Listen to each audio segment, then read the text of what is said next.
You need to listen closely because what happened in that hearing room was not just another day in Congress but a moment that pulled back the curtain on something truly disturbing happening in the heartland of our country. We are talking about allegations that go right to the top involving hundreds of millions of your tax dollars vanishing into thin air and the officials who were supposed to be guarding the gate potentially looking the other way.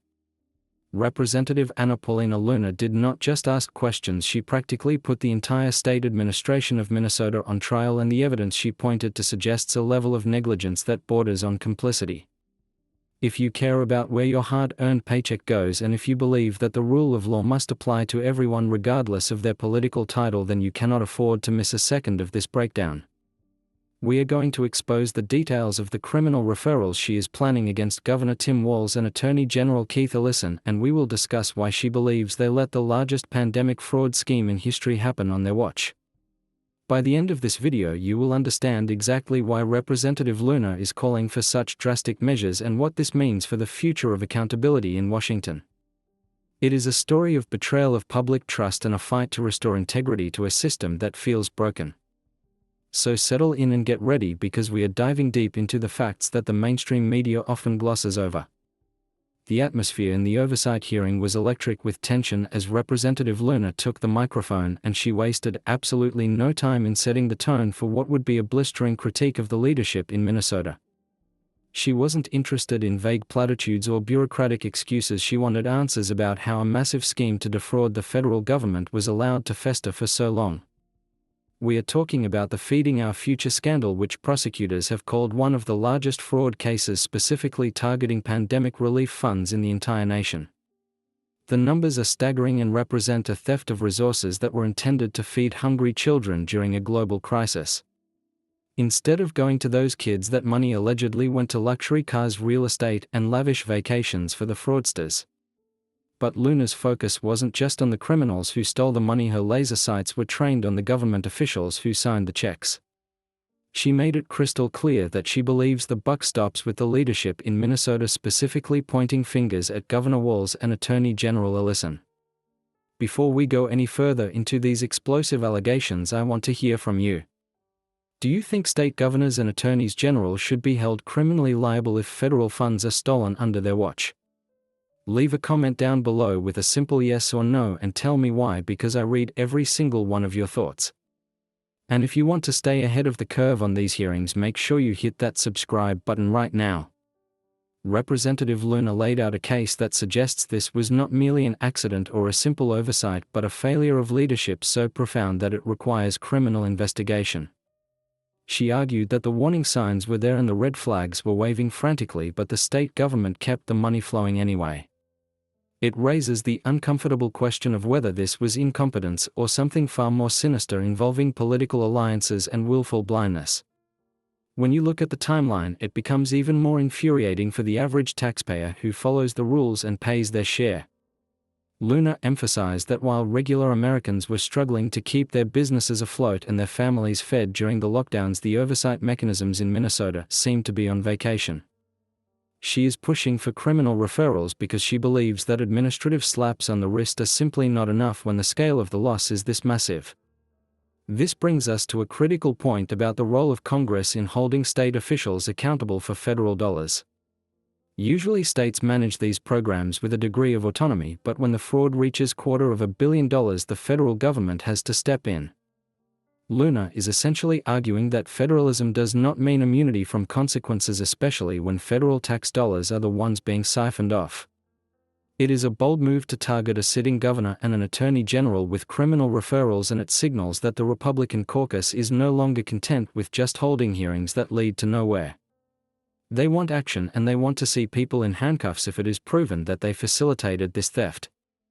The implications here are huge because if Luna succeeds in moving these referrals forward, it sets a precedent that executive negligence at the state level can have federal criminal consequences.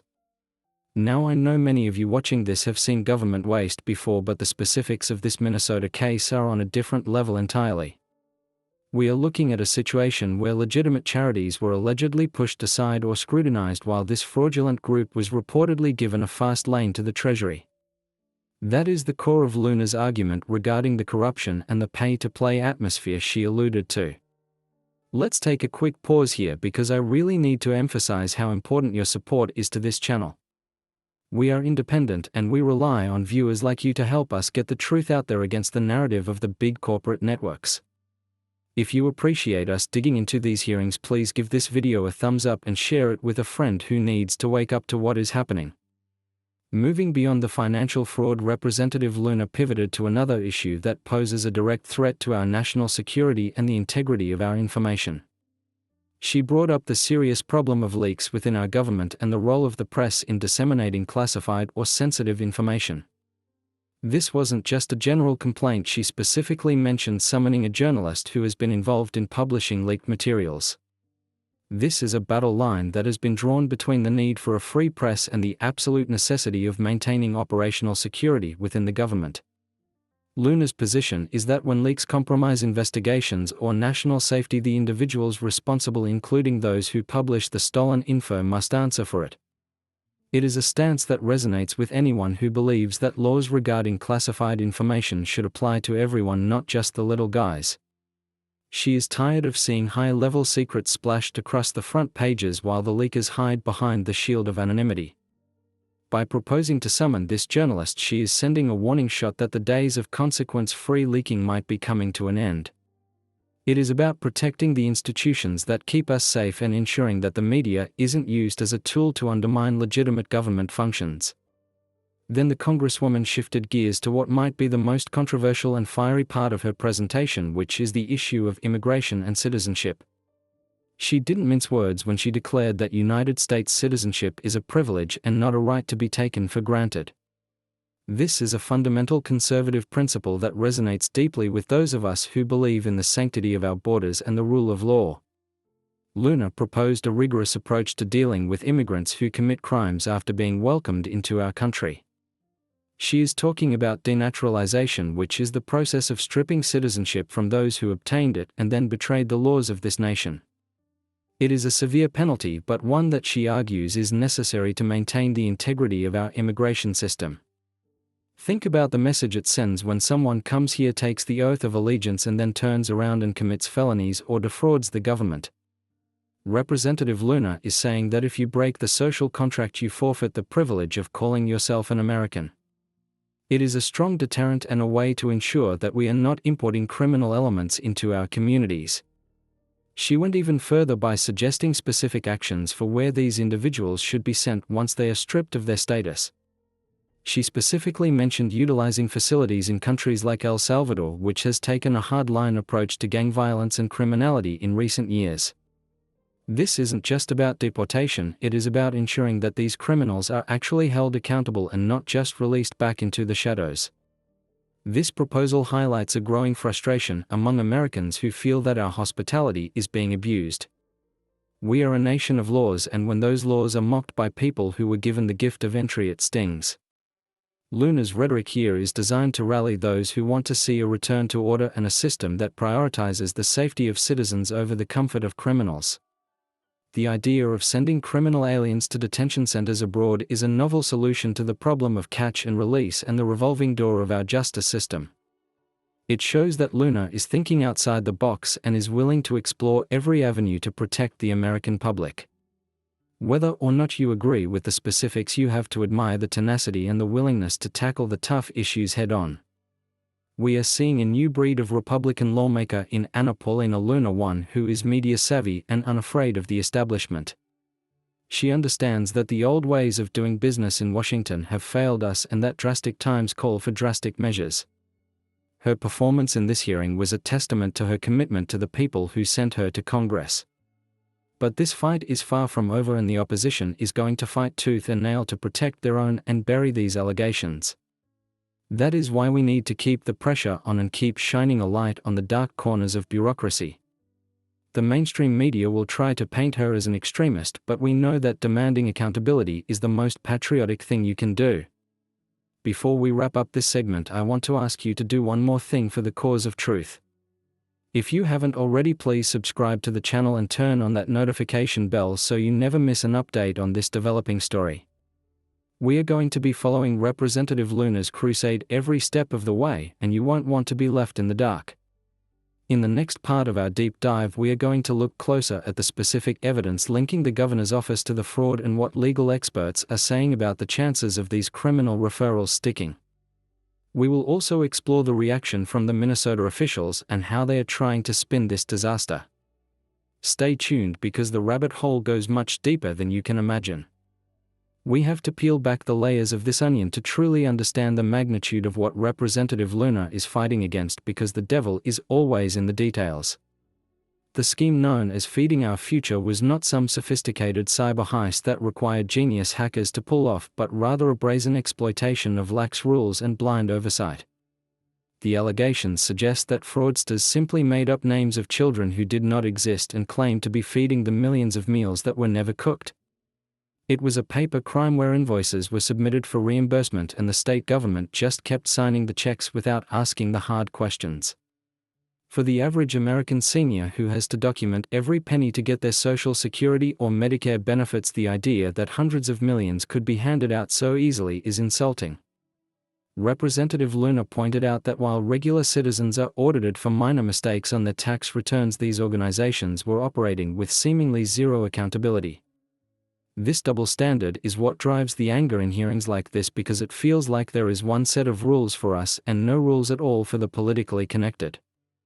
The scale of the alleged fraud is mind-boggling, with reports indicating that over $250 million was siphoned away from the mouths of hungry kids. Just imagine how much good that money could have done if it had actually been used for its intended purpose of supporting families during the pandemic. Instead, we saw reports of money flowing into the purchase of luxury real estate in foreign countries and high-end vehicles that most of us could only dream of driving. This brings us directly to the role of Governor Tim Walz and his administration, because the buck has to stop somewhere in the chain of command. The narrative that has been pushed by the Minnesota leadership is that their hands were tied and that they were compelled to pay out these funds. Representative Luna and other Republicans on the committee completely dismantled this excuse by looking at the actual court records and judicial rulings involved in the case. There is a specific claim often repeated by the governor's defenders that a judge ordered the Department of Education to keep making payments to Feeding Our Future. However, the reality brought to light in these hearings suggests that the judge actually told the state they had the authority to stop payments if they found evidence of fraud. This distinction is crucial because it suggests that the administration had the power to stop the bleeding but chose not to exercise it until it was far too late. If you are enjoying this deep dive into the facts that the mainstream news ignores, please take a second to hit the like button and subscribe to our channel. Your support helps us keep the lights on and allows us to continue bringing you the unvarnished truth about government waste and corruption. We are building a community here of patriots who demand answers, and we want you to be a part of it. Representative Luna's potential criminal referral against the governor hinges on this very point of whether the administration was negligent or complicit in allowing the fraud to continue. She is arguing that hiding behind a misinterpretation of a judge's order constitutes a betrayal of public trust that rises to the level of criminal behavior. It is a heavy accusation, but one that she believes is supported by the timeline of events and the internal communications of the state agencies. The hearing also shed light on the Minnesota Department of Education and its failure to properly vet the sponsors involved in the food program. We learned that red flags were raised by some employees, but they were apparently ignored or overruled by those higher up the food chain. This is a classic example of bureaucratic paralysis, where the warnings of the boots on the ground are silenced by political appointees who just want to keep the money moving. Luna's interrogation style is effective because she refuses to let witnesses dance around the question with prepared talking points and bureaucratic jargon. She demands yes or no answers and forces these officials to go on the record with their decisions and their failures. Watching her work is a reminder of what congressional oversight is supposed to be, which is a check on the executive branch's power and spending. It is also important to note that this money was federal money, which means it came from your pocket regardless of which state you live in. Whether you are in Texas or Florida or Ohio, your tax dollars were sent to Minnesota and then allegedly stolen by criminals. That is why this is a national issue and not just a local scandal, and why Congress has every right to investigate and demand accountability. The involvement of Attorney General Keith Ellison is another major focal point of Luna's attack and the proposed criminal referrals. As the top law enforcement officer in the state, his job is to prosecute crime and protect the interests of the people of Minnesota. Luna contends that his office was slow to act and failed to provide the necessary legal cover for the Department of Education to stop the payments earlier. There are questions about whether political relationships influence the speed and vigor of the investigation into feeding our future. In the world of politics, we often see that investigations into allies tend to move at a glacial pace while investigations into opponents move at warp speed. Luna is shining a spotlight on these potential conflicts of interest and asking if justice was blind or if it was peeking under the blindfold. The fact that it took the FBI stepping in to finally shut down the operation and bring charges is a damning indictment of the state-level controls. It suggests that without federal intervention the fraud might still be going on today, which is a terrifying thought. This failure of local control is exactly why Luna is pushing for federal consequences for the state officials involved. We also need to talk about the culture of entitlement that allows this kind of corruption to flourish in blue states like Minnesota. When government grows too big and too fast, it becomes impossible to manage and it becomes a magnet for grifters and scammers. Representative Luna is championing the conservative view that the best way to prevent fraud is to shrink the size of government and reduce the amount of money flowing through these opaque programs.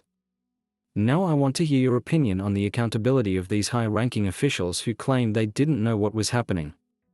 Do you believe that ignorance is a valid defense for a governor or an attorney general when hundreds of millions are stolen? Drop a comment below and let us know if you think they should face criminal charges or just lose their jobs. The discussion about summoning the journalist involved in leaks adds another layer of complexity to this entire saga of accountability.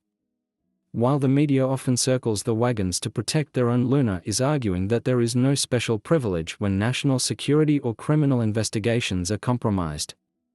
It challenges the modern media landscape where leaks are used as political weapons rather than tools for truth. Luna's stance on this is that if a journalist knowingly participates in the dissemination of illegally obtained classified information, they have crossed a line. It is not about silencing the press but about ensuring that the press does not become an accessory to crimes committed by leakers. This is a nuanced argument that often gets lost in the screaming matches on cable news, but it is vital for our national security. The intersection of all these issues creates a picture of a system that is fundamentally broken and in desperate need of a reset.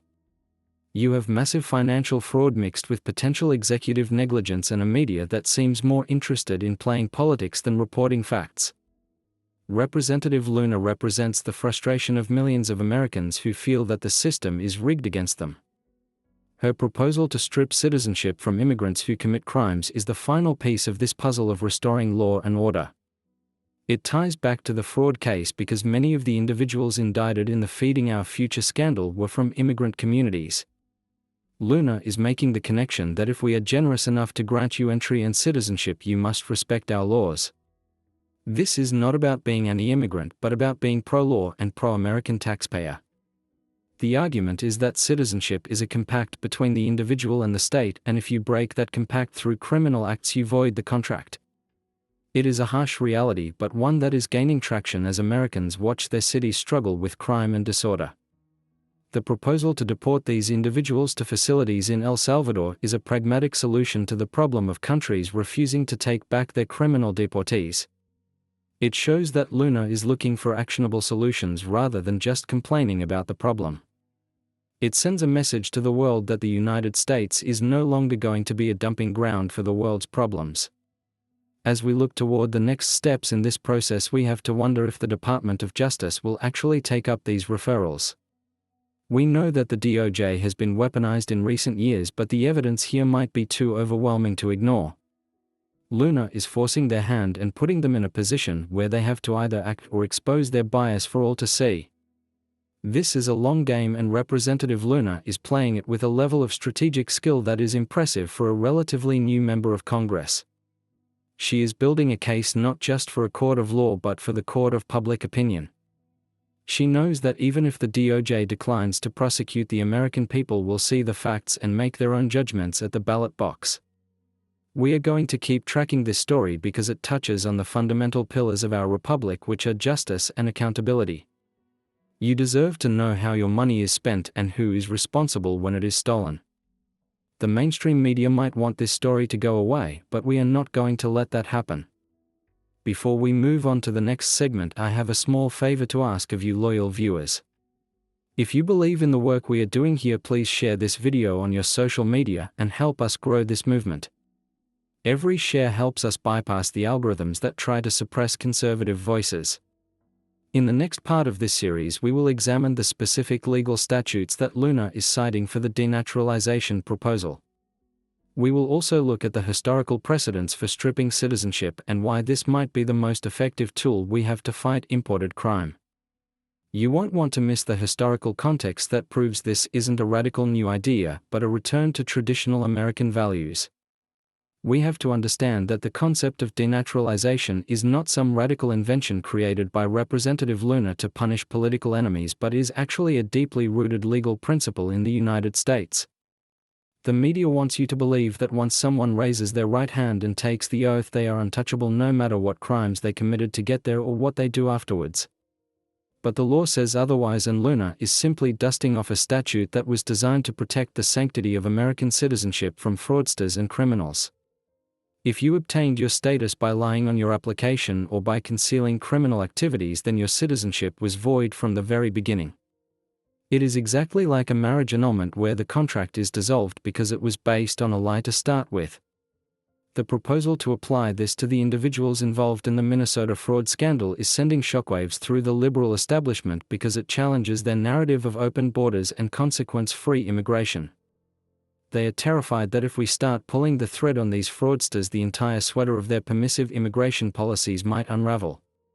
Luna is making the case that if you come to this country and immediately start plotting to steal from the American taxpayer, you have demonstrated a lack of good moral character, which is a requirement for naturalization.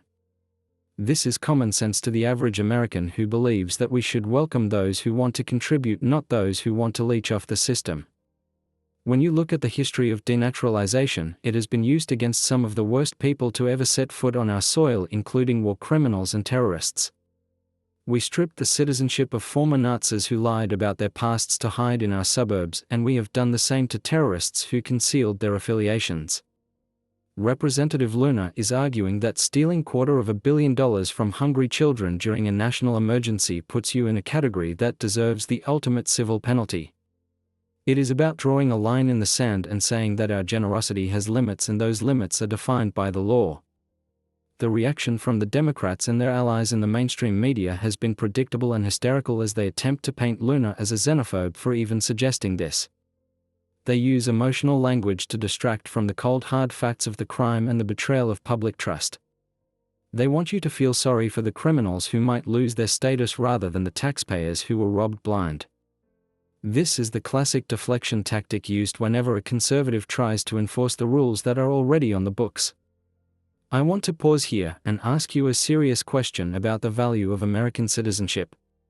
Do you think that someone who commits massive fraud against the government should be allowed to keep the privilege of voting and living here? Let me know in the comments section, because I think the vast majority of you are going to agree with Representative Luna on this one. And while you are down there, make sure you are subscribed so we can keep building this movement together. Let's talk about the specific mention of El Salvador and why that detail matters so much in the context of this hearing. By suggesting that these criminals could be sent to facilities in El Salvador, Luna is praising the crackdown on gangs that President Bukele has implemented there. It is a recognition that sometimes you need tough measures to deal with tough criminals, and that the American prison system might be too soft for these sophisticated fraudsters. The left hates this comparison because it highlights the failure of our own justice system to deter crime while a small Central American nation is cleaning up its streets. The idea isn't just to deport them and hope they don't come back, but to ensure they serve time in a place where they can't continue to run their scams.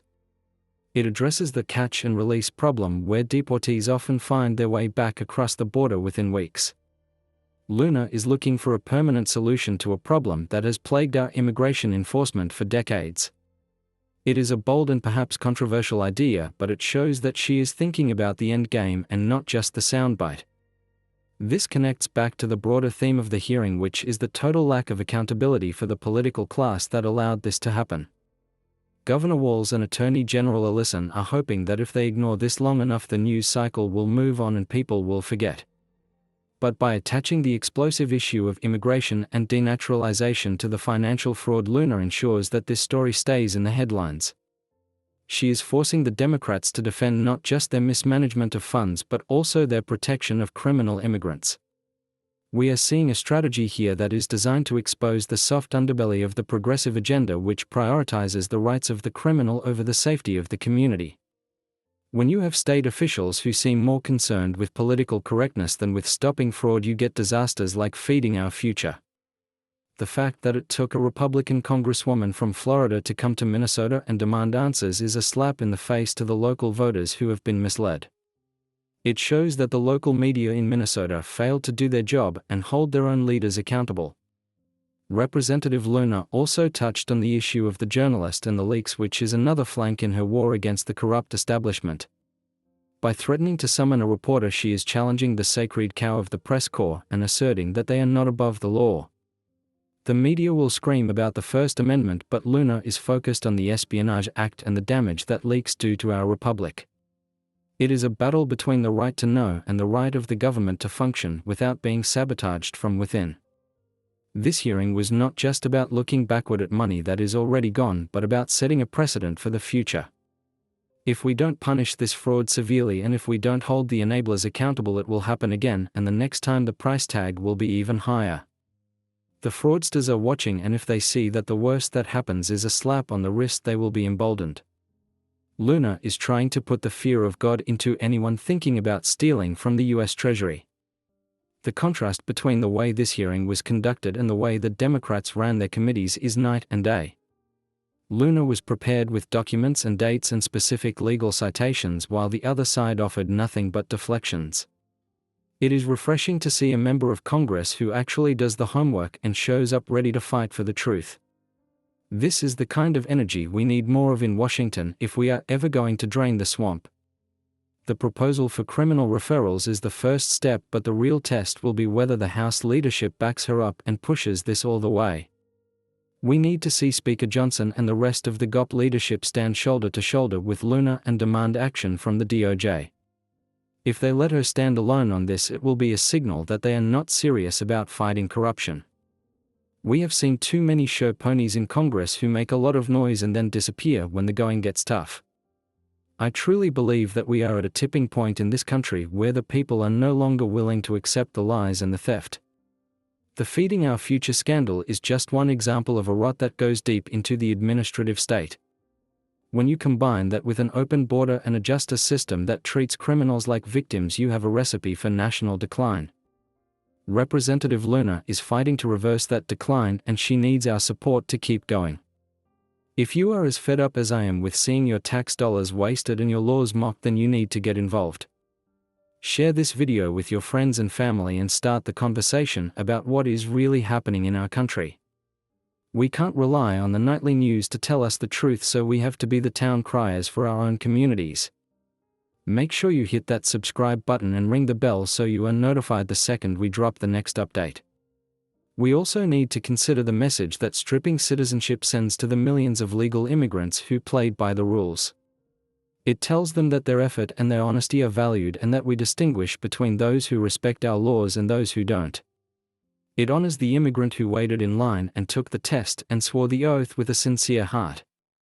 Luna is actually the defender of legal immigration by attacking the abuse of the system. The left tries to blur the lines between legal and illegal and between honest citizens and fraudsters to confuse the issue. They want you to think that any enforcement is an attack on all immigrants, which is a malicious lie. We know the difference, and we know that a country without borders and without laws is not a country at all. This is about survival and preserving the American way of life for our children and grandchildren. As we move forward, we are going to look at the specific statutes that authorize these actions and the likelihood of them being implemented under a new administration. We know that the current DOJ is unlikely to act, but a future administration could take these referrals and run with them. That is why creating the record now is so important, because justice delayed does not have to mean justice denied forever. The files are being built and the evidence is being preserved. In the next part of this breakdown, we are going to analyze the potential political fallout for Governor Walz as he eyes high office. This scandal could be the anchor that drags down his career if the truth continues to come out. We will also look at how other states are starting to investigate their own pandemic spending and what they are finding. The Minnesota case might just be the tip of the iceberg. This is a story that is developing rapidly and new information is coming out every single day. We are committed to staying on top of it and bringing you the latest updates without the spin. You deserve the truth and we are here to deliver it. You need to understand that what is happening to Governor Tim Walz right now is the worst nightmare for a politician with national ambitions. For years he has been touted by the media and the Democrat establishment as a rising star and a model of progressive governance in the Midwest. But Representative Luna has effectively thrown a wrench into that carefully crafted machine by exposing the rot beneath the surface. This scandal is not just a local news story anymore, it is an anchor dragging down his reputation on the national stage. When you have $250 million stolen under your nose, it becomes very hard to convince the American people that you should be trusted with the nuclear codes or the federal budget.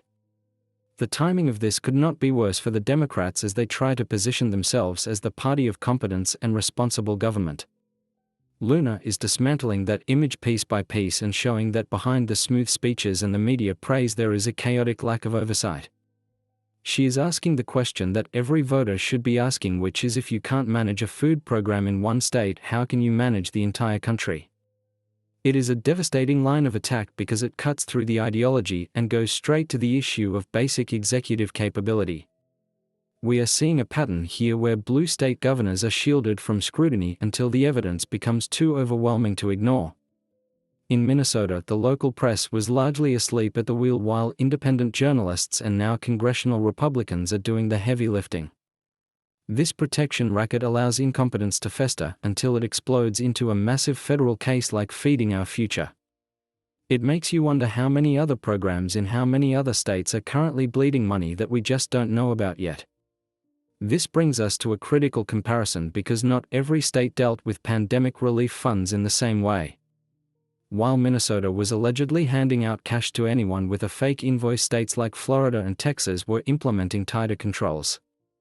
Representative Luna often points to these differences to show that fraud is not inevitable but rather the result of bad policy and weak leadership. When you prioritize speed over security and equity over accountability, you end up with criminals driving Lamborghinis bought with tax dollars. I want to take a moment to ask you about the future of Governor Walz given these explosive revelations. Do you think this scandal effectively ends his chances of ever running for president or vice president in the future? Leave a comment below with your predictions because political careers have survived worse, but this level of negligence is hard to shake off. And if you are finding this analysis helpful, please make sure you are subscribed to the channel so we can keep bringing you the truth. The defense coming from the Walz administration has been to blame everyone but themselves, including the courts and the fraudsters. They want you to believe that they are the victims of a sophisticated crime ring rather than the enablers of it. But Luna's timeline shows that there were multiple opportunities to stop the payments and multiple warnings that were ignored. It paints a picture of an administration that was either asleep or willfully blind because the money was going to their political allies. We have to talk about the NGO industrial complex, which is a term you are going to hear more and more in the coming years. This is the network of non-governmental organizations that act as middlemen for government spending and often serve as political organizing machines. In the case of Feeding Our Future, these groups were supposedly feeding kids, but many suspect they were also building political power and influence. Luna is pulling the thread on this network and exposing how tax dollars are recycled into political activism. This is why the Democrats are fighting back so hard against these investigations, because it threatens their entire ground game. If the flow of federal money to these shady nonprofits is cut off, their ability to organize and turn out votes could be severely crippled. Representative Luna understands that this is about more than just fraud, it is about the funding mechanisms of the modern left. By attacking the fraud, she is striking at the heart of the machine that keeps them in power. The legislative hearings are crucial because they create a sworn record that can be used in future criminal or civil proceedings. When officials lie or mislead Congress, they are opening themselves up to perjury charges, which is another tool in Luna's arsenal.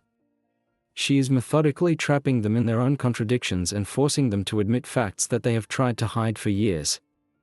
It is a high-stakes game of chess, and right now the governor and his team are in check.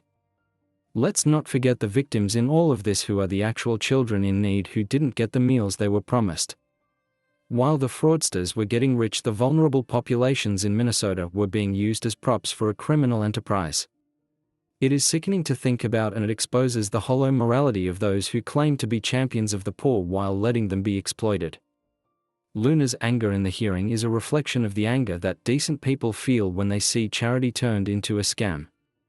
If you are just joining us, or if you haven't hit that like button yet, please do so now to help this video reach more people. The algorithm tries to bury stories that are critical of the establishment, so we need your engagement to break through the noise. Every like and comment tells the system that people want to know the truth about government corruption. The ripple effects of this investigation are likely to prompt audits in other states that received massive amounts of pandemic aid. We know that hundreds of billions of dollars were pumped into the economy with very few strings attached. If Minnesota lost $250 million, it is statistically probable that California and New York and Illinois lost even more.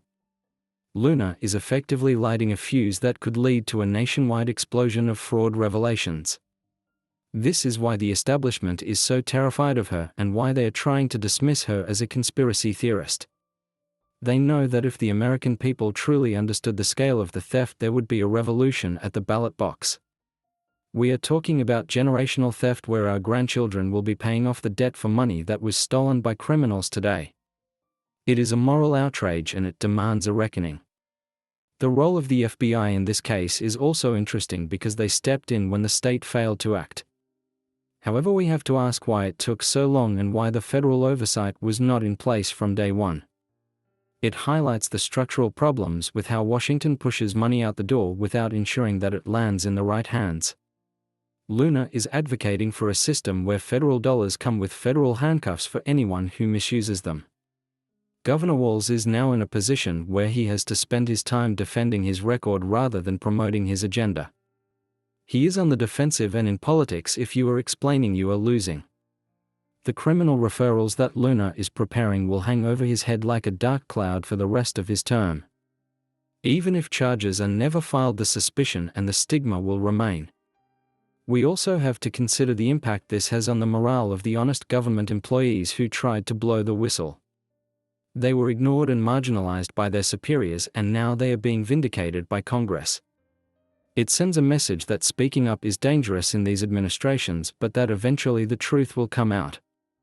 We need to protect these whistleblowers because they are the first line of defense against corruption. The comparison to the Watergate scandal is not entirely out of place when you consider the cover-up might be worse than the crime. We have officials deleting emails and claiming privilege and dodging subpoenas to hide what they knew and when they knew it. Luna is chipping away at that stone wall, and every crack reveals a little more darkness. The sheer effort they are putting into hiding the truth tells you everything you need to know about their guilt. As we look toward the 2026 midterms, this story is going to be a major liability for Democrats in competitive districts. Republicans are going to tie every Democrat candidate to the waste and fraud that happened on their watch. They will ask voters if they want more of the same, or if they want a party that respects the taxpayer. It is a simple but powerful message that resonates with the working class. We are watching history unfold in real time as the era of pandemic panic spending comes under the microscope of justice. The easy money is gone, and now the bill is coming due for the politicians who treated the Treasury like a piggy bank. Representative Luna is leading the charge, but she is backed by millions of Americans who have had enough. Before we wrap up this segment, I want to remind you that your voice matters in this fight. Call your representatives and demand that they support Luna's efforts to hold these officials accountable. Do not let them sit on the sidelines while our country is being looted. In the next part of this series, we are going to dive into the media's role in covering up this scandal for so long. We will look at how the local papers in Minnesota failed to investigate and how the national news ignored the story until they couldn't anymore. We will also expose the specific journalists who Luna called out and their connections to the political establishment. You won't believe the level of collusion we have uncovered. We have to talk about the elephant in the room, which is the absolute failure of the mainstream media to cover this scandal with the intensity it deserves. If a Republican governor had presided over a $250 million fraud involving child nutrition funds, it would be the lead story on every network every single night. There would be special reports and breaking news banners and reporters camped out on the governor's lawn demanding answers. But because this happened in a blue state under a media darling like Tim Walz, the coverage has been muted and sporadic at best. It proves once again that the corporate press has abandoned its role as a watchdog and has become a guard dog for the Democratic establishment. This is why Representative Luna's actions are so critical, because she is forcing the media to pay attention to a story they would desperately prefer to ignore. By creating a spectacle in the hearing room and issuing these high-profile referrals, she is bypassing the media gatekeepers and speaking directly to the American people. She understands that we are in an information war where the truth is often suppressed to protect political narratives. The fact that you have to come to independent channels like this one to get the full story tells you everything you need to know about the state of journalism today. The local media in Minnesota bears a significant portion of the blame for allowing this culture of corruption to take root without challenge. For years they have enjoyed a cozy relationship with the state administration, often trading soft coverage for access and press releases. When the initial reports of fraud began to circulate, many local reporters were slow to investigate, perhaps afraid of losing their standing with the governor's office. It took federal investigators and outside pressure to finally blow the lid off the scheme that local journalists should have uncovered years ago. This brings us to the specific and explosive issue of Representative Luna threatening to summon a journalist regarding the leaks of classified information. The media establishment immediately circled the wagons, claiming that this was an attack on the freedom of the press and the First Amendment. However, Luna is making a very distinct and important argument that journalists are not above the law when it comes to national security. If a reporter is actively soliciting or trafficking in stolen classified documents that jeopardize our safety, they have crossed the line from reporting to complicity. I want to know where you stand on this issue of press freedom versus national security, because it is a major debate. Do you think journalists should be allowed to publish stolen classified secrets without any consequences, or should they be held accountable like everyone else? Leave a comment down below, because the media elites think they are untouchable and I want them to hear from real Americans. And please make sure to subscribe if you want to support independent voices that aren't afraid to ask the tough questions. The reality is that leaks have been weaponized in Washington to destroy political opponents and sabotage legitimate investigations. We have seen time and again how selective leaks are used to paint a false narrative while the full context is hidden behind classification markings. Luna is fighting back against this tactic by targeting the pipeline that allows these leaks to flow from corrupt officials to willing reporters. She is sending a message that if you participate in the crime of leaking, you might just find yourself in the witness chair under oath. There is a profound hypocrisy in how the media treats leaks depending on who is being damaged by the information. When classified information is leaked to damage a Republican, it is hailed as brave whistleblowing and investigative journalism. But if anyone dares to expose the inner workings of the Democrat machine, they are labeled as traitors or Russian assets. Luna's aggressive stance is an attempt to level the playing field and restore a single standard of justice for everyone. The relationship between the "feeding our future" scandal and the media blackout is not a coincidence but a feature of the system. The media knows that if they pull on this thread, it unravels the narrative of effective progressive governance that they have been pushing for decades. They know that Tim Walz is being groomed for higher office and a massive fraud scandal is an inconvenience they want to minimize. That is why they focus on the specific fraudsters but ignore the government officials who wrote the checks. We are watching the death of the Walter Cronkite era of objective reporting and the rise of activist journalism where the narrative matters more than the facts. Representative Luna is a threat to this system because she refuses to play by their rules or seek their approval. She speaks plainly and directly, and she uses the congressional platform to expose the things they want to keep hidden in the dark. It is the kind of disruption that is necessary to break the stranglehold that the legacy media has on our political discourse. Let's be clear that the First Amendment was designed to protect the pursuit of truth, not to provide a shield for criminal conspiracies. When journalists become active participants in information warfare against the Republic, they forfeit the moral high ground they claim to occupy. Luna's potential summoning of a journalist is a constitutional stress test that forces us to decide what matters more, our security or their privilege. It is a bold move that very few Republicans would have the courage to attempt. If you are tired of the media spinning every story to fit their agenda, please give this video a thumbs up and share it with your circle. We rely on word of mouth to grow because the algorithms certainly aren't doing us any favors. Your support is the only thing that keeps this channel alive and fighting for the truth. The investigation into the leaks also touches on the integrity of the House Ethics Committee and other sensitive bodies in Congress. When confidential deliberations are leaked to the press, it undermines the ability of these committees to function and to police their own members. Luna is arguing that you cannot have a functioning government if every private conversation is broadcast on the nightly news for political gain. It is about restoring order and trust within the institution of Congress itself. We also have to consider how the media's refusal to cover the Minnesota fraud honestly has real-world consequences for the taxpayers. Because the public was kept in the dark for so long, there was no pressure on the governor to fix the problem until the money was already gone. An aggressive and honest press corps could have saved the taxpayers hundreds of millions of dollars by exposing the incompetence early. Instead, they acted as the PR department for the administration, and the result is the disaster we see today. Representative Luna is effective because she understands the power of new media and doesn't rely on the networks to get her message out. She knows that clips of her questioning will go viral on social media and reach millions of people directly. This bypasses the editorial filters of the New York Times and CNN and allows the raw truth to reach the voters. It is the future of political communication, and the establishment is terrified of losing control.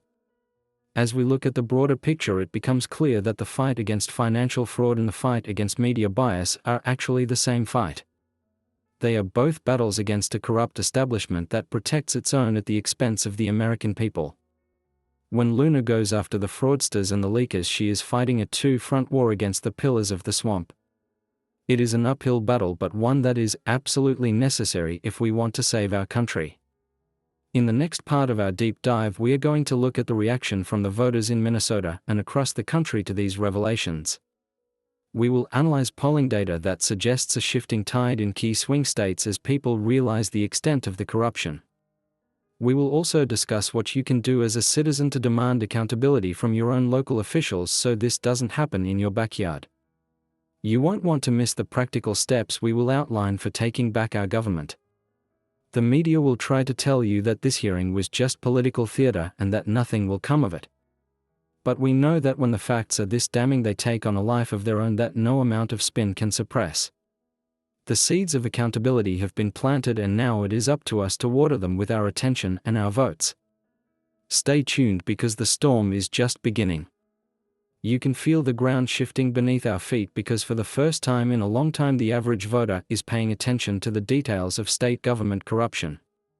The revelations coming out of this hearing are resonating far beyond the Beltway and far beyond the borders of Minnesota. We are seeing a genuine awakening among the silent majority who have quietly paid their taxes and obeyed the laws while watching their leaders squander their inheritance. Representative Luna has tapped into a deep vein of frustration that is running through every town and city in America, where people are asking simply, where did all the money go? This isn't just about one hearing anymore, it is about a reclamation of power by the people who are tired of being treated like an ATM for the political elite.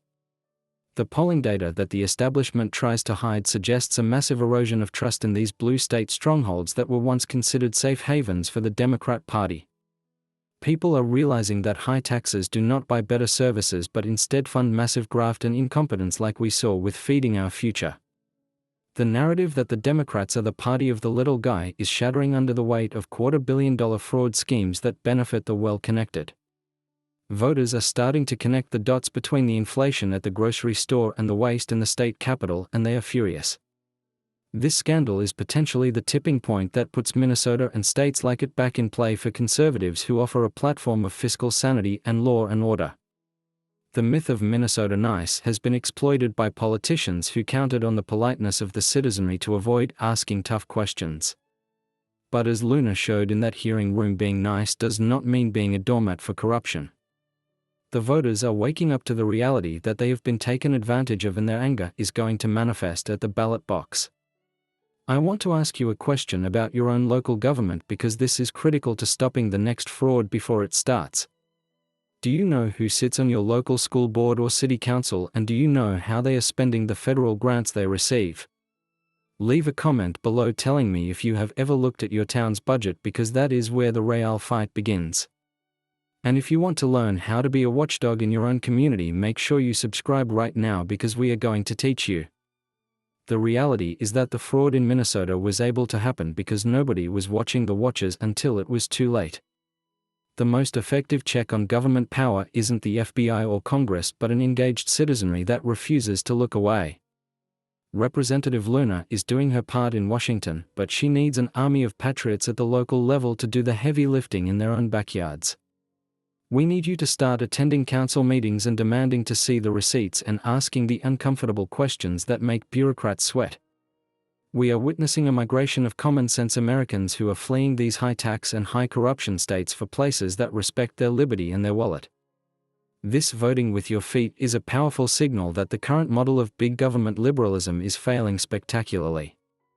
But we can't just run away, we have to fight for every inch of American soil, and that means exposing corruption wherever we find it.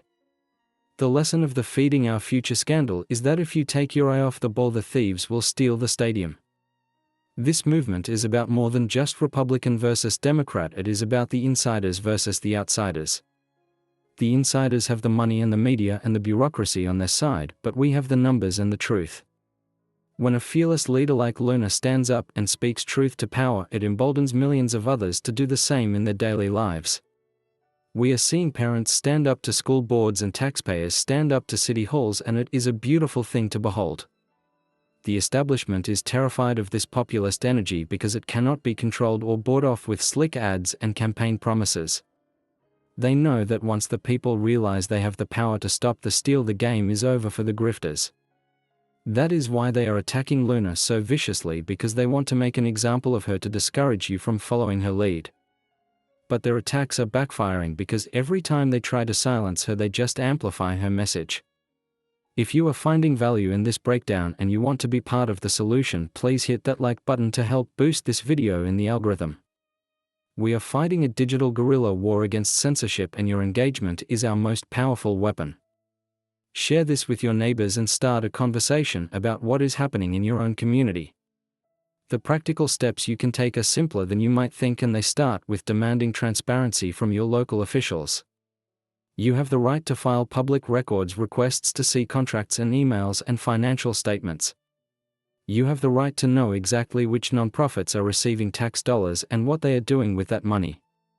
It was citizen journalists and independent watchdogs who helped unravel the Minnesota scheme, and you can do the same thing where you live. We have to create a culture where corruption is not tolerated and where public service is seen as a duty rather than a get-rich-quick scheme. This means supporting candidates who pledge to audit the books and prosecute the fraudsters regardless of their party affiliation. Representative Luna is showing us the way by being willing to go after the big fish even when it is politically dangerous. We need to find and fund 1,000 more Annas to storm the halls of power across this nation.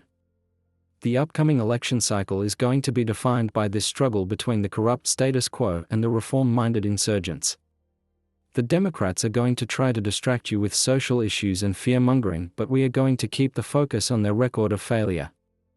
We are going to remind the voters every single day about the stolen millions and the broken promises and the lack of accountability. They can run, but they cannot hide from their own record when we shine the light of truth on it. This is also a warning to the Republican Party that we expect them to actually deliver on their promises of oversight and investigation. We are done with the theater of hearings that produce sound bites but no subpoenas and no consequences. We are watching closely, and we will primary any Republican who goes to Washington to make friends instead of making change.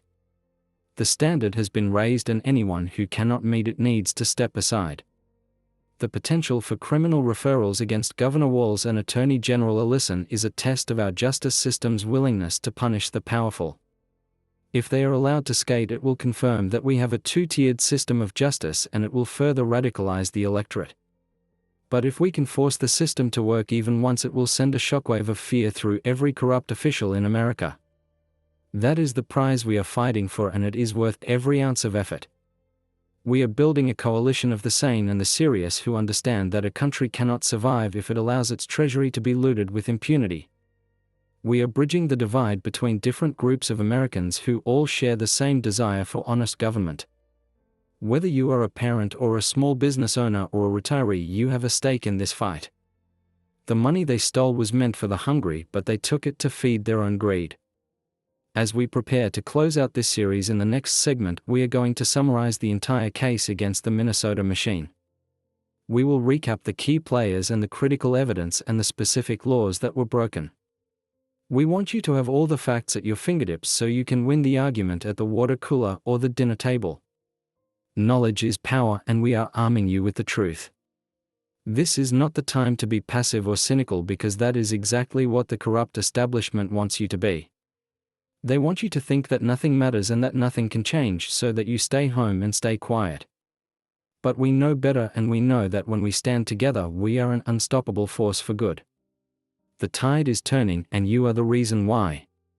In the final part of our deep dive, we are going to give you the ultimate closing argument that you can use to wake up your friends and family. We will lay out the moral case for the referrals and the denaturalization and the journalist summons. We will tie it all together into a comprehensive vision for a nation that restores the rule of law. You do not want to miss the conclusion of this epic saga. So stay with us and keep the faith, because the truth is on the march and victory is closer than it appears. We are going to finish this fight, and we are going to win it for the sake of our country and our future. We have arrived at the moment of truth in this investigation, and it is time to look at the full picture of what Representative Paulina Luna has exposed. When you step back and look at the entirety of the Feeding Our Future scandal, it is not just a story about fraud, but a story about the collapse of moral leadership.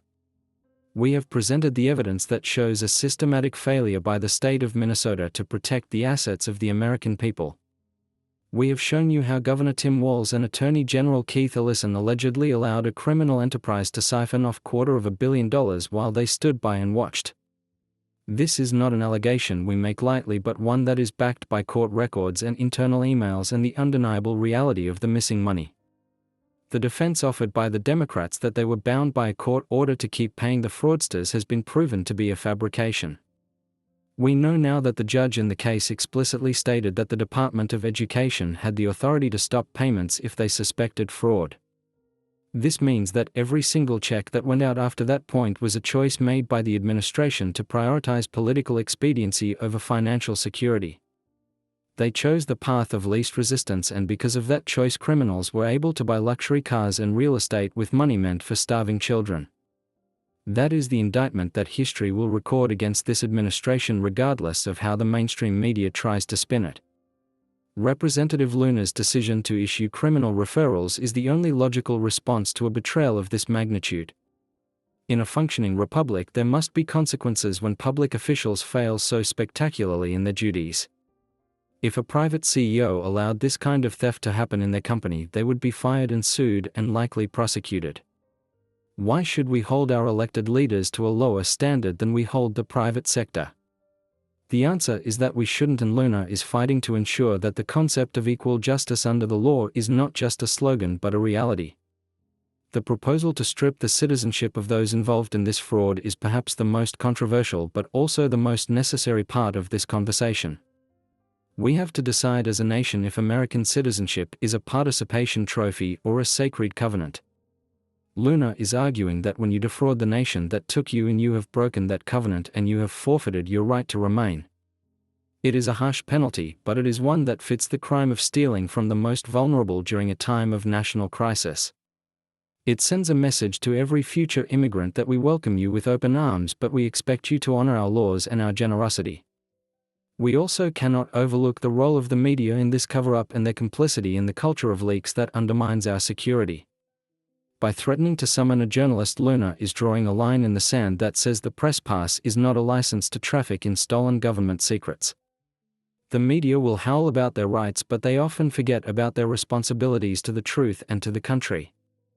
We need a press that is adversarial to power, not one that is subservient to the party line of the Democrats.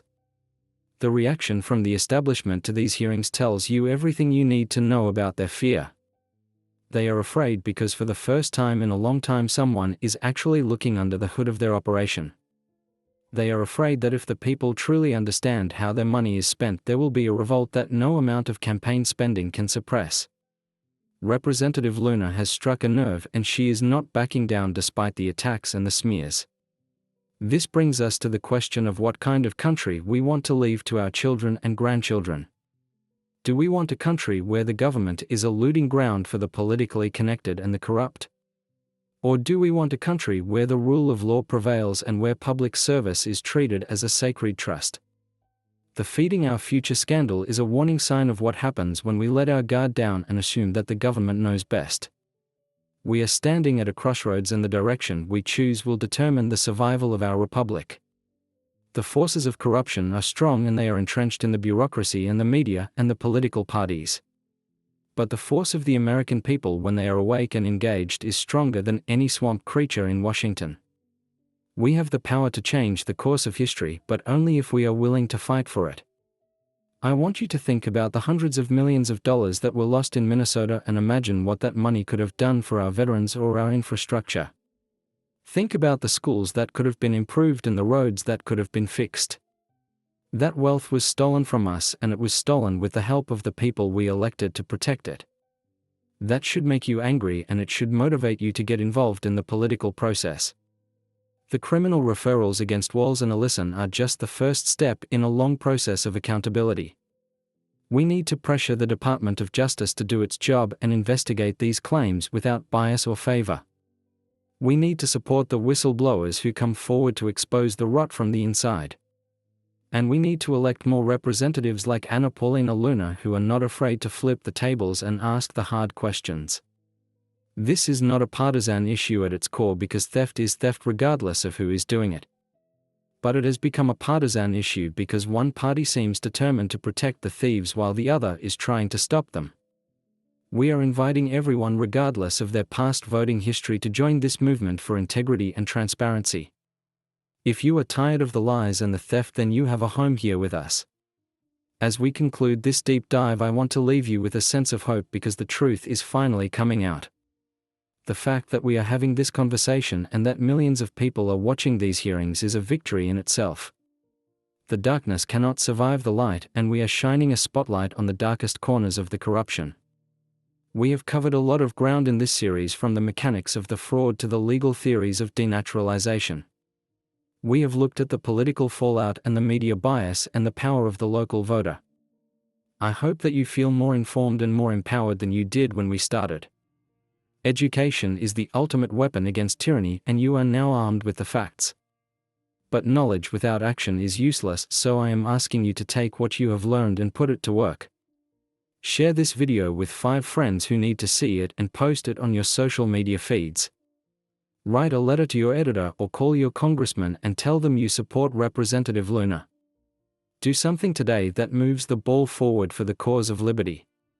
We are building a community here that is dedicated to the proposition that America is worth saving. We are not going to let the cynics and the defeatists tell us that it is too late or that the system is too broken. We know that the spirit of 1776 is still alive in the hearts of the people, and that we can restore our nation to its former glory. The story of the Minnesota fraud is a tragedy, but it can also be a turning point if we learn the right lessons. It teaches us that vigilance is the price of liberty, and that we can never take our government for granted. It teaches us that character matters in our leaders and that we must choose wisely. And it teaches us that one person with courage can make a difference in the face of overwhelming odds. Representative Luna has done her part, and now it is up to us to do ours. We are the jury in the court of public opinion, and the verdict is in our hands. Let us find them guilty of negligence and corruption, and let us sentence them to political oblivion. Let us reclaim our government and our future from the hands of those who would destroy it. I want to thank you for sticking with me through this long and detailed breakdown of one of the most important stories of our time. Your time is valuable, and I appreciate you spending it here with us in the pursuit of truth. We will continue to follow this story as it develops, and we will bring you the updates as soon as they happen. Please remember to subscribe to the channel and hit the notification bell so you never miss a video. We have more investigations coming up and more scandals to expose. We are just getting started, and we are not going to stop until the job is done. God bless you, and God bless the United States of America. We are the people, and we are taking our country back one truth at a time. This is your host signing off, but the fight goes on. Stay strong, stay vigilant, and stay free.